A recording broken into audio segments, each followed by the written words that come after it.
Guys magic दिखना है, ये देखो इधर मैंने होल किया हुआ बर्तन में, तो अभी पानी नहीं आ रहा है। जब हम इसको ओपन करेंगे और देखो अभी पानी बाहर आ रहा है। इसको बोलते हैं एटमॉस्फेरिक प्रेशर। जब हम बॉटल को पूरा फुल करके बंद कर देंगे तो जो एयर होगी वो उसके अंदर नहीं जा पाएगी, और जो एटमॉस्फेरिक प्रेशर होगा इसमें वो इसको ग्रैब कर लेगा और फिर इससे पानी बाहर नहीं आएगा। जब इसमें थोड़ा हिलाएंगे इसमें थोड़ी हवा जाएगी तब पानी इधर से बाहर आएगा, और जब इसको ओपन करेंगे तब इसमें ये ऑक्सीजन जाएगी और तब इससे पानी बाहर आएगा। Atmospheric pressure means the pressure exerted by the air on earth on every object that is lying on the earth. तो हेलो गाइस, आज का हमारा टॉपिक है फोर्स एंड प्रेशर। आज हम फोर्स एंड प्रेशर डिस्कस करेंगे। पहले हम फोर्स और उसकी टाइप्स को डिस्कस करते हैं। आज फोर्स होता है पुल और पुश ऑफ एनीथिंग।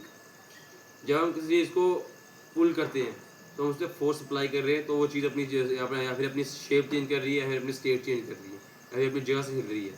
और पुल जैसे कि ये इधर पड़ा हुआ है और मैं उसको खींचूंगा तो मैंने उस पर फोर्स अप्लाई किया तो फिर इसने अपनी पोजीशन चेंज कर दी, मतलब मैंने इसकी पोजीशन चेंज कर दी फोर्स अप्लाई करके।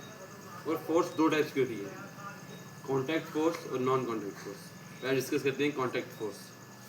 कॉन्टैक्ट फोर्स होती है जिसमें हम किसी चीज़ को बिना टच किए, कोई भी चीज़ किसी चीज़ को बिना टच किए उस पर फोर्स अप्लाई नहीं कर सकती। जैसे कि फर्स्ट आ गया मस्कुलर फोर्स।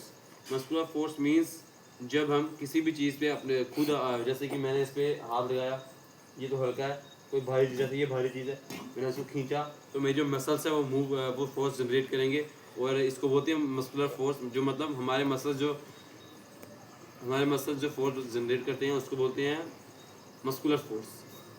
मतलब कि जब हमने किसी चीज़ पे मैंने इस पर फोर्स लगाई, ये इधर आया, मेरे मसल से फोर्स जनरेट की और ये इधर आया, इसको बोलते हैं मस्कुलर फोर्स। और फिर दूसरा आ गया friction. Friction means the force responsible for changing the state of the motion of an object in.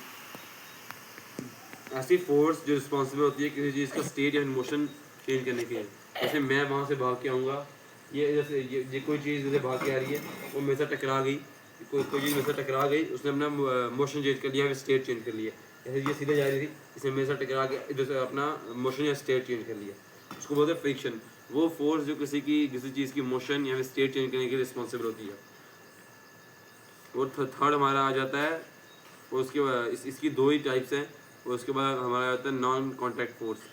ऐसे कि आप मैग्नेटिक फोर्स देख लो, जैसे कि दो मैग्नेट हैं, इसको आप मैग्नेट मान लो, मैंने इन दोनों का रखा नॉर्थ साउथ।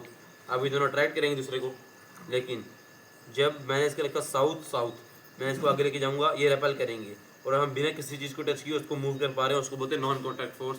ये आ गया magnetic force non contact force में, जिसमें हम बिना किसी चीज़ के कॉन्टैक्ट में उसको मूव कर सकते हैं। जैसे जैसे दो मैग्नेट्स हैं, उसके साउथ और साउथ रख के एक मैग्नेट को आगे करेंगे तो दूसरा मैग्नेट खुद ब खुद आगे जाएगा, उसको बोलते हैं मैग्नेटिक फोर्स। इसमें दूसरा आ जाता है इलेक्ट्रोस्टैटिक फोर्स। जैसे कि हमने किसी टेबल पे, कोई टेबल होगा, हमें उस टेबल पे एक स्टिक लटकानी है, एक स्ट्रॉ लेनी है, उसको 2 इक्वल पार्ट में डिवाइड करना है। जैसे कि आप एग्जांपल ले लो, ये टेबल है, मैंने एक स्ट्रॉ ली, उसको 2 इक्वल पार्ट्स में डिवाइड किया, एक स्ट्रॉ को यहाँ पे लटका दिया, और उस स्ट्रॉ का जो नीचे वाला एंड था जिससे हम कुछ एक्टिविटी कर सकते हैं, उसको मैंने पेपर से रब किया, और जो मेरे हाथ में एंड था उसको मैंने एक एंड पेपर में रब किया। अगर हम दोनों पेपर में एंड किए हुए एंड्स को रब हुए एंड्स को पास में लेके जाएंगे तो वो अट्रैक्ट करेंगे, इसको बोलते हैं इलेक्ट्रोस्टैटिक फोर्स। मतलब पेपर में इलेक्ट्रोस्टैटिक मॉलिक्यूल्स होते हैं, तो हम इसको स्ट्रॉ पे रब किया तो जो इलेक्ट्रोस्टैटिक मॉलिक्यूल्स थे वो स्ट्रॉ में आ गए। उसके बाद आती है ग्रेविटेशनल फोर्स।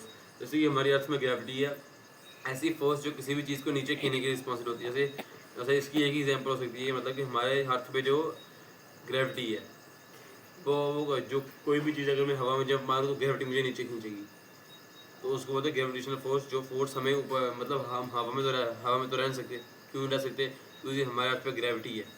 क्योंकि अगर हम किसी और अगर अपने अर्थ से बाहर जाएंगे तो वहाँ पर ग्रेविटी नहीं है, वहाँ पे हम हवा में ही रहेंगे, वहाँ पर हम ज़मीन से नहीं जाएंगे, क्योंकि वहाँ पर ग्रेविटी नहीं है, वहाँ पर हमें ग्रेविटी नीचे नहीं खींचेगी।